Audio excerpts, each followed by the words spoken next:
otro día en nuestro canal.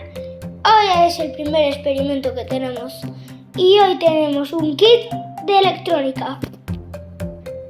Aquí es el kit por dentro y queremos hacer hoy un disco volador aquí. Y tenemos dos portapilas, cada uno de 3 voltios y un disco volador, electromotor y un interruptor pulsante. Falta ponerla, es que muy fácilmente.